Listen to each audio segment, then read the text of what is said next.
যে একটা leg spinner একটা ম্যাচ উইনার। মাশাআল্লাহ আমাদের এখন অনেক লেগ স্পিনার তৈরি হচ্ছে, I am very happy about it. অবশ্যই লেগ স্পিনার নিয়ে আমাদের একটা বাড়তি চিন্তা অবশ্যই আছে।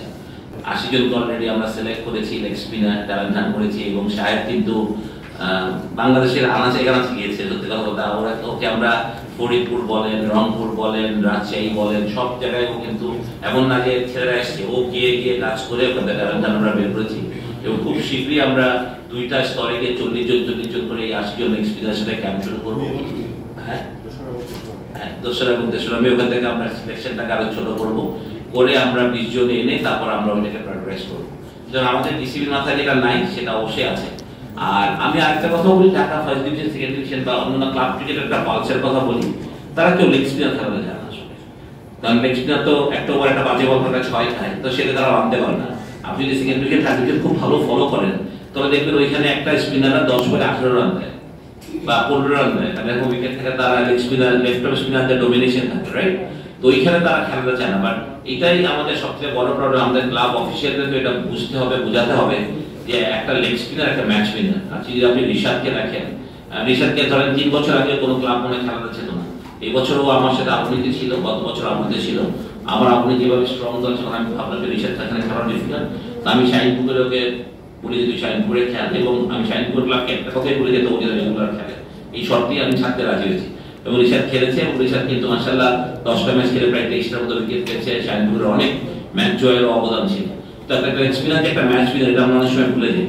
কারণ আমি ক্লাব অফিসিয়ালদেরকে একটা উদ্দেশ্য করে বলবো, আপনি লেগ স্পিনারকে সুযোগ দেন, হয়তো বা একদিন খারাপ করবে, ওই পার্টি লেগ স্পিনারকে আপনার ম্যাচ উইনার হবে। তো মাশাআল্লাহ আমাদের এখন অনেক লেগ স্পিনার তৈরি হচ্ছে, I am very happy about it.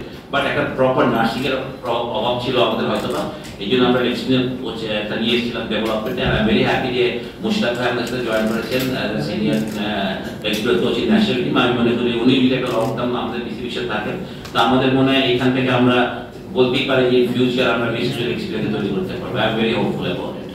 আমাদের পাওয়ার হিটিং এর প্রবলেম আছে বা আমাদের জোরে ফাস্ট বোলিং করার ছেলেদের প্রবলেম আছে, তো সেগুলো ডেভেলপ করতে হলে তো অবশ্যই আপনার প্রথমে এইচপি আসবে, পরে তো টাইগার্স আছে, এখানে আছে। তো এইখানে কিন্তু একটা লম্বা প্রসেস না, এই আপনি ধরেন 19 এর পর যদি 4-5 বছরের একটা ধরে একটা ছেলে 25 বছরে গিয়ে রাশিয়া টিমে খেললে প্রায় 6 বছরের একটা টাইম থাকে। ওই টাইমটাতে আমাদের তাদেরকে প্রপারলি ইউজ করাটা খুব জরুরি, যে তাদের ট্রেনিংটা কেমন হচ্ছে। যেমন আমি বলবো যে এইচপি ট্রেনিং হয়, কিন্তু আমি মনে করি এইচপি ট্রেনিংটা সারা বছর হওয়াটা খুব জরুরি বলে আমি মনে করি। আমার কাছে যেটা মনে হয় যে খালি আমি একটা ইয়ে করলাম, একটা হোম সিরিজ খেললাম, একটা অ্যাওয়ে সিরিজ খেললাম, ওখানে আপনি প্লেয়ার ডেভেলপ করতে না। আমরা যেমন 2 বছর ধরে আন্ডার 19 এর ট্রেনিং হয়, সেখানে কিন্তু আমরা অনেক ম্যাচ খেলি, এই যে 35 থেকে 40টা মতো ইউথ ওডিআই খেলি, বাট আমাদের ট্রেনিং সেশন কিন্তু অনেক থাকে এবং আমরা বিভিন্ন জায়গা থেকে ট্রেনিং করে, আমরা কোনো সময় বিভিন্ন জায়গায় গিয়ে ট্রেনিং করি। এটা আমরা করি শুধুমাত্র ছেলেদের ডেভেলপমেন্ট করে, বিভিন্ন উইকেটের সাথে অ্যাডজাস্ট করা, পরিবেশের সাথে অ্যাডজাস্ট করা, এগুলো আমরা চিন্তা করি। সুতরাং এই যে এরকম আমার মনে হয় যে পাথওয়েটা যদি আরো মসৃণ হয় ছেলেদের সাথে, ওখানে যেমন একটা লং টার্ম কোচ থাকে, যারাই থাকেন তারা যদি লং টাইম কোচ থাকে, একটা ছেলের সাথে কাজ করেন, এবং মানে একটা কোচ আর একটা প্লেয়ারের সম্পর্ক আর বাবা ছেলের মতো সম্পর্ক না। তো এখানে যদি বাবা 3 মাস থাকে তো প্রবলেম, বাবাকে 12 মাসে ছেলের সাথে থাকতে হবে, সত্যি কথা বলতে গেলে। That's what I understand.